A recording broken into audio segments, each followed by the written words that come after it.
গভীরভাবে মর্মাহত।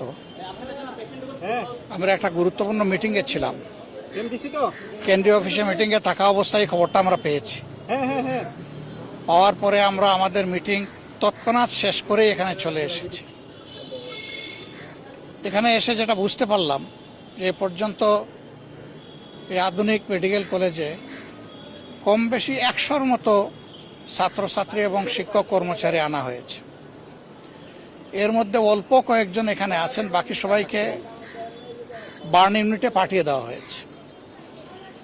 উপস্থিত ডাক্তার যারা, তারা আমাদেরকে অবহিত করেছেন যে এর মধ্যে 30 জনের অধিক তাদের শরীরে 80 থেকে 100% বার্ন হয়ে গেছে। 80 থেকে 100% যারা বার্ন হয়ে যায়, আমাদের ক্ষুদ্র অ্যাসেসমেন্ট মেডিকেল সায়েন্সের তাদের সারভাইভ করার আশঙ্কা একেবারেই থাকে না। কিন্তু আল্লাহ চাইলে মৃতকেও জীবন দিতে পারেন, আবার সুস্থকে ধরে নিয়ে যেতে পারেন। বাকি যারা আছে তারা বলছেন যে হয়তো উপযুক্ত চিকিৎসা পেলে তারা সারভাইভ করবে। আমরা প্রথমত আল্লাহর দরবারে দোয়া করছি যে আমাদের একটা ছেলে মেয়েও যেন এই অবস্থায় দুনিয়া থেকে বিদায় না নেয়, আল্লাহ যেন সবাইকে হায়াত ফিরিয়ে দেন। আর পরিবারগুলো এখনো জানে না তাদের কলিজার টুকরা কে কোথায় কিভাবে আছে, তাদের এই উদ্বেগটা যেন আল্লাহ দূর করে দেন। চিকিৎসা সেবায় যারা নিয়োজিত আছেন, আমরা বলে এসেছি বার্ন ইউনিটে ইনশাল্লাহ আমরা যাব, তারা যেন তাদের সর্বোচ্চটা দিয়ে তারা চেষ্টা করেন। আমাদের সহকর্মীদেরকে ইতিমধ্যেই আমরা আহ্বান জানিয়েছি, রক্ত লাগে রক্ত দিবে, ঔষধ লাগে ঔষধ দিবে, টাকা লাগে টাকা দেবে, এবং যত ধরনের সহযোগিতা আছে সব দিয়ে যেন এই মানুষগুলার, বিপদগ্রস্ত মানুষগুলোর পাশে আমরা দাঁড়াতে পারি। আমরা দেশবাসীকেও আহ্বান জানাবো যে প্রথমত তাদের জন্য সবাই যেন দোয়া করে, আল্লাহ যেন তাদেরকে সুস্থ করে দেন। দ্বিতীয়ত যার যেখানে যেটুকু করার আছে, সরকার এবং দেশবাসী সবাই যেন আমরা সর্বোচ্চটা করতে পারি।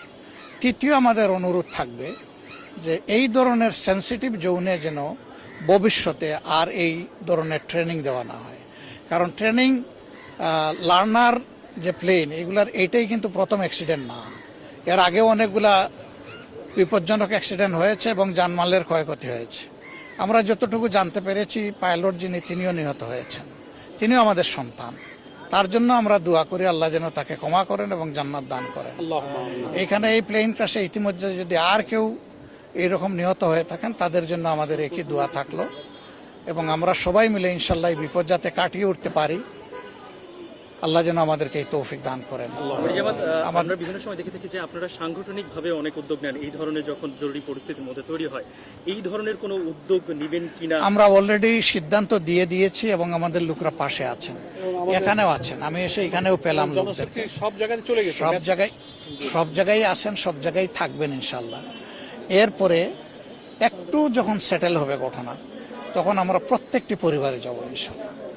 যেখানে যাকে যেটুকু করার দরকার, আল্লাহ যেন আমাদেরকে সেটা করার তৌফিক দেন। আপনারা দোয়া করুন।